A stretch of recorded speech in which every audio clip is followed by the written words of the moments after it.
Hello everyone, welcome back to my YouTube channel. तो आज का वीडियो होने वाला है एक story time video on Nazar is real. तो Recto, que mi estruendo no requiere de tu texto. Yo vengo puesto para echarnos el resto, aunque sea tóxico como el asbesto. मुझे award मिला था डिस्ट्रिक्ट लेवल डांस कंपटीशन में, second prize सी hall. ठीक है, award मिलने के बाद मैं स्ट्रेट फॉरवर्ड पॉइंट में आती हूँ। ठीक है, अवार्ड मिलने के बाद मैंने उन फोटोग्राफ्स को व्हाट्सएप के स्टेटस, स्टोरी और जहाँ भी हम शेयर करते हैं मैंने वहाँ शेयर कर दिया। मम्मी ने मेरे से बोला कि मत शेयर कर, नज़र लग जाएगी। और मैंने बोला मम्मी नज़र फेस टू फेस लगती है, ऐसे फोटो से नज़र नहीं लगती। अवार्ड मिलने के 5 से 6 दिन, 5-6 दिन भी नहीं, 3-4 दिन बाद मैं और मम्मी कहीं से वापस आ रहे थे। घर के सामने की बात है ये, ठीक है, कहीं से वापस आ रहे थे। तो जो मतलब यहाँ से हम लोग आ रहे थे और यहाँ हमारे राइट साइड में एक कार थी जो लेफ्ट साइड की तरफ बढ़ रही थी। तो मैंने उसको हॉर्न दिया तो वो कार वहीं रुक गई। तो मैंने सोचा अभी रुक गई तो मैं निकाल लेती हूँ। अब पता नहीं उस बंदे ने हॉर्न नहीं सुना या कोई मिसअंडरस्टैंडिंग हो गई या क्या हुआ, तो मैंने सोचा मैं निकाल लेती हूँ। और उसने रोक के उसने भी कार आगे बढ़ा दी और फिर मैंने भी आगे बढ़ा दी, उसने भी आगे बढ़ा दी और दोनों की हमारी गाड़ियाँ क्रैश।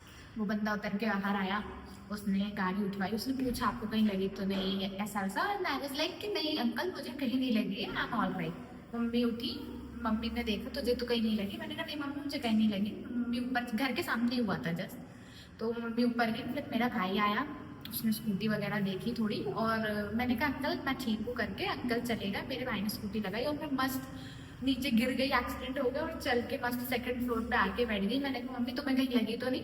मम्मी वाज लाइक कि नहीं मुझे कहीं नहीं लगी, थोड़ी बहुत खरोच आई थी और हम गिर गए थे, कपड़े पूरे खराब हो गए थे। तो मम्मी गई, मम्मी ने चेंज किया। अब क्योंकि मैं गिर गई थी मेरे भी पूरे कपड़े खराब हो गए थे, तो मैं गई चेंज करने। हाँ, अब जैसे ही मैंने चेंज किया तो मैंने देखा कि मेरे दोनों घुटनों से खून बह रहा है, लिटरली खून बह रहा है और मेरे कोहनी से खून बह रहा है और छोटे छोटे स्क्रैचेस आगे बहुत जगह। वो घिसटाने की वजह से पत्थर चुभ गए थे मुझे घुटने में, वो छिल गया था, उसमें से खून निकल रहा था और उसमें बहुत सारे छोटे छोटे पत्थर थे। द मोमेंट मैंने देखा कि मेरे घुटने से खून निकल रहा है, मैं मस्त सेकंड फ्लोर तक आई थी चल के, मुझे कोई दर्द नहीं हो रहा था। लेकिन जैसे ही मैंने देखा कि मेरे घुटनों से खून निकल रहा है, जो मुझे दर्द होना शुरू हुआ। मैं खड़ी हुई थी, मैं वहीं बैठ गई पलंग पे और मतलब मुझसे हिला नहीं जा रहा था उस पॉइंट ऑफ टाइम पे, इतना ज़्यादा मुझे दर्द हो रहा था। और मुझे कक्कर चुप गए थे ना, वो ऐसे टिक टिक करके उसमें करंट लगा रहे थे और मैं सोच रही थी कि अब क्या होगा भाई, ऐसा इतना दर्द हो रहा था मुझे। अब मेरी आंखों के सामने अंधेरा होने लगा था, धीरे धीरे मुझे सांस लेने में दिक्कत होने लगी थी। मैंने मेरे भाई को बुलाया तो पानी लेके आ, वो पानी लेके आया, मैंने पानी पिया। थोड़ी देर मैंने खुद को टाइम दिया थोड़ा कि शांत रहे। मैंने जैसे तैसे करके शॉर्ट्स डाले, टी शर्ट डाली। फिर मैंने पापा को कॉल किया। अब मैंने पापा को कॉल करके मैं एकदम, मम्मी वॉशरूम में थी, मम्मी चेंज कर रही थी, ठीक है, और मैं चाहती भी नहीं थी कि मैं मम्मी को बताऊँ कि मैं इतनी ज़्यादा लग गई है कि मेरा कोई ये हो रहा है।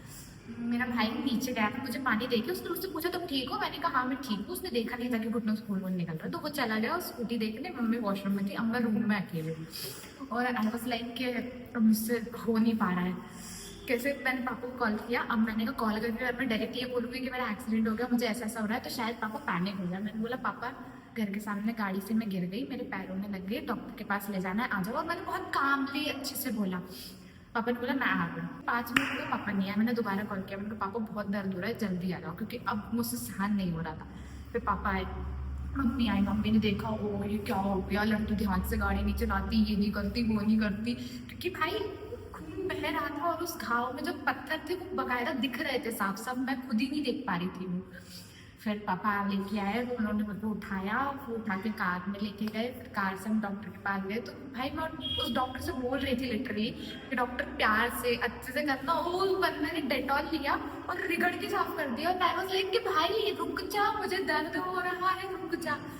उसने बोला कि देखो साफ तो करना पड़ेगा, क्योंकि अगर उसमें पत्थर रह गया तो फिर वो पक जाएगा जख्म। उसने फिर पट्टी बांधी, फिर तो मेरे को 2 इंजेक्शन लगे, एक पेन किलर का, एक टिटनेस का है। लेकिन वो जो पहला दिन था जब मैं ड्रेसिंग करवा के घर वापस आई थी, दोपहर समथिंग हो गई थी, मतलब मुझे इतना हद का पेन हो रहा था, इंजेक्शन पेन किलर का लग चुका था मुझे, उसके बाद भी मुझे इस हद का दर्द हो रहा था कि मैं अपने बेड से उठ के वॉशरूम तक जाने के लिए मुझे इतनी 10 बार सोचना पड़ रहा था उठ के चलने फिरने की। लेकिन वो मुझे ना सेकेंड थर्ड डे के बाद ये होता था कि पेन नहीं होता था, लेकिन जैसे ही मैं उठ के चलने की कोशिश करती थी उससे पेन होने लगता था और वो घाव खिंचता था, जिस वजह से उसमें दोबारा से खून बहने लगता। गॉड नोज, भगवान जाने वो नज़र के बेसिस पे हुआ था या वो होनी में लिखा था वो इसलिए हुआ था, बट वो जो भी है मुझे तो ये बिलीव हो गया कि नज़र इज़ रियल। अब आगे अगर आप लोगों के पास भी ऐसा कोई एक्सपीरियंस है तो मुझे कमेंट सेक्शन में ज़रूर बताना।